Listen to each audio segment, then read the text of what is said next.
श्री गणेशाय नमः। ओम चंडिका देवी को नमस्कार है। मार्कंडेय जी कहते हैं, विशुद्ध ज्ञान ही जिनका शरीर है, तीनों वेद ही जिनके तीन दिव्य नेत्र हैं, जो कल्याण प्राप्ति के हेतु हैं तथा अपने मस्तक पर अर्धचंद्र का मुकुट धारण करते हैं, उन भगवान शिव को नमस्कार है। मंत्रों का जो अभिकीलक है, अर्थात मंत्रों की सिद्धि में विघ्न उपस्थित करने वाले शाप रूपी कीलक का जो निवारण करने वाला है, उस सप्तशती स्तोत्र को संपूर्ण रूप से जानना चाहिए और जानकर उसकी उपासना करनी चाहिए। यद्यपि सप्तशती के अतिरिक्त अन्य मंत्रों के जप में भी जो निरंतर लगा रहता है, वह भी कल्याण का भागी होता है। उसके भी उच्चाटन आदि कर्म सिद्ध होते हैं तथा उसे भी समस्त दुर्लभ वस्तुओं की प्राप्ति हो जाती है। तथापि जो अन्य मंत्रों का जप न करके केवल इस सप्तशती नामक स्तोत्र से ही देवी की स्तुति करते हैं, उन्हें स्तुति मात्र से ही सच्चिदानंद स्वरूपिणी देवी सिद्ध हो जाती हैं। उन्हें अपने कार्य की सिद्धि के लिए मंत्र, औषधि तथा अन्य किसी साधन के उपयोग की आवश्यकता नहीं रहती।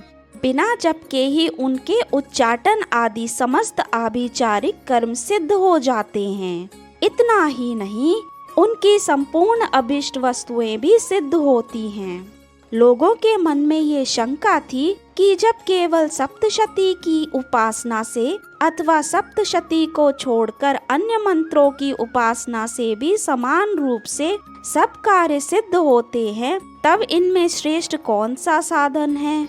लोगों की इस शंका को सामने रखकर अपने पास आए हुए जिज्ञासुओं को समझाया कि ये सप्तशती नामक संपूर्ण स्तोत्र ही सर्वश्रेष्ठ एवं कल्याणमय है।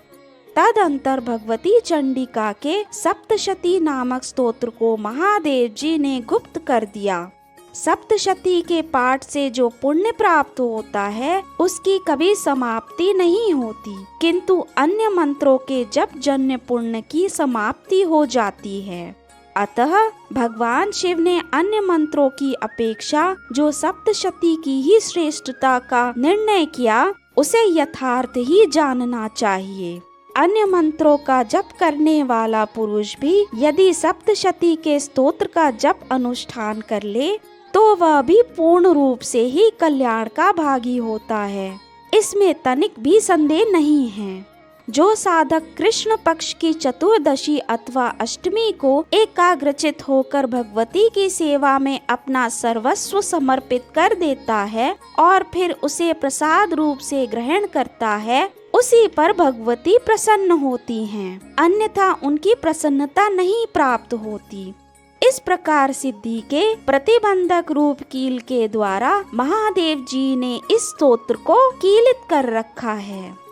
जो पूर्वोक्त रीति से निष्कीलन करके इस सप्तशती स्तोत्र का प्रतिदिन स्पष्ट उच्चारण पूर्वक पाठ करता है, वह मनुष्य सिद्ध हो जाता है। वह देवी का पार्षद होता है और वही गंधर्व भी होता है। सर्वत्र विचरते रहने पर भी इस संसार में उसे कहीं भी भय नहीं होता। वह अपमृत्यु के वश में नहीं पड़ता तथा देह त्यागने के अनंतर मोक्ष प्राप्त कर लेता है। अतः कीलन को जानकर उसका परिहार करके ही सप्तशती पाठ आरंभ करें। जो ऐसा नहीं करता, उसका नाश हो जाता है। इसलिए कीलक और निष्कीलन का ज्ञान प्राप्त करने पर ही यह स्तोत्र निर्दोष होता है और विद्वान पुरुष इस निर्दोष स्तोत्र का ही पाठ आरंभ करते हैं। स्त्रियों में जो कुछ भी सौभाग्य आदि दृष्टि गोचर होता है, वह सब देवी के प्रसाद का ही फल है। अतः इस कल्याणमय स्तोत्र का सदा जप करना चाहिए। इस स्तोत्र का मंद स्वर से पाठ करने पर स्वल्प फल की प्राप्ति होती है और उच्च स्वर से पाठ करने पर पूर्ण फल की सिद्धि होती है। अतः उच्च स्वर से ही इसका पाठ आरंभ करना चाहिए। जिनके प्रसाद से ऐश्वर्य, सौभाग्य, आरोग्य, संपत्ति, शत्रुनाश तथा परम मोक्ष की भी सिद्धि होती है, उन कल्याणमयी जगदम्बा की स्तुति मनुष्य क्यों नहीं करते। इति देव्याः कीलक स्तोत्रम संपूर्णम।